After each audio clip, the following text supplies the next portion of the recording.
ಈಗ ದೇವಸ್ಥಾನ ನಾಳೆ ನಿಮ್ಮ ಮನೆಗೆ ಬಂದು ಹುಚ್ಚು ಒಯ್ತಾರೆ ಅಂತ ನೆನಪಿಟ್ಕೊಳ್ಳಿ. ಹನುಮಂತನ ದೇವಸ್ಥಾನದ ಮೇಲೆ ಒಳಗಡೆ ಬಂದು ಹುಚ್ಚ ಒಯ್ದಿದ್ದಾನೆ. ಇಡೀ ಹಿಂದೂ ಸಮಾಜಕ್ಕೆ ಅಪಮಾನವನ್ನ ಮಾಡಿದ್ದಾನೆ. ಬೇಲು ಜೇಲು ಕೇಸ್ ಅನ್ನದೆ ಅವನಿಗೆ ಜೀವಾವಧಿ ಶಿಕ್ಷೆ ಆಗಬೇಕು.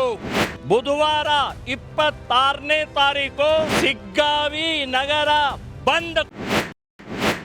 ಹಾವೇರಿ ಜಿಲ್ಲೆ ಸಿಗ್ಗಾವಿ ನಗರದಲ್ಲಿ ನಿನ್ನೆ ಅಂದರೆ 20ನೇ ತಾರೀಕು ರಾತ್ರಿ 9:30 ನಂತರ ಮೊಹಮ್ಮದ್ ಜಾಫೀರ್ ಅನ್ನುವಂಥವನು ಪುಂಡ, ಕಿಲಾಡಿ, ಗೂಂಡ, ಹಿಂದೂ ದ್ರೋಹಿ ಮೊಹಮ್ಮದ್ ಜಾಫೀರ್ ಅನ್ನುವಂಥವನು ಬಹಿರಂಗವಾಗಿ ಹನುಮಂತನ ದೇವಸ್ಥಾನದ ಮೇಲೆ ಒಳಗಡೆ ಬಂದು ಹುಚ್ಚ ಒಯ್ದಿದ್ದಾನೆ, ಮೂತ್ರ ವಿಸರ್ಜನೆ ಮಾಡಿದ್ದಾನೆ, ಅಪಮಾನ ಮಾಡಿದ್ದಾನೆ. ಇದು ಬರೇ ನಮ್ಮ ಸಿಗ್ಗಾವಿಯ ದೇವಸ್ಥಾನಕ್ಕಲ್ಲ, ಇಡೀ ಹಿಂದೂ ಸಮಾಜಕ್ಕೆ ಅಪಮಾನವನ್ನು ಮಾಡಿದ್ದಾನೆ.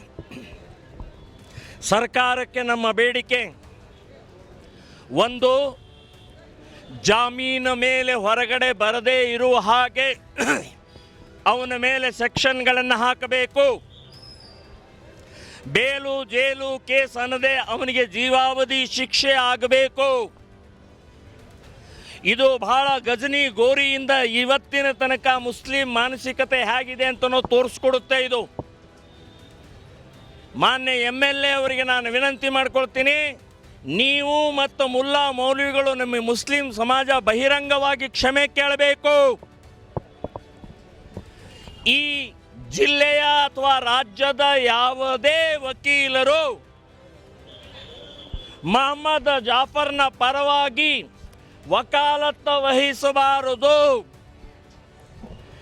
ಇದೇ ತಿಂಗಳು ಬುಧವಾರ 26ನೇ ತಾರೀಕು ಸಿಗ್ಗಾವಿ ನಗರ ಬಂದ್ ಕಾಲ್ ಕೊಟ್ಟು ನಮ್ಮ ಅಪಮಾನ ಮಾಡಿದಂಥ ಇವನಿಗೆ ಉತ್ತರ ಕೊಡೋಗೋಸ್ಕರ ಬಂದ್ ಕಾಲನ್ನು ನಿರ್ಣಯ ಮಾಡಿದ್ದಾರೆ.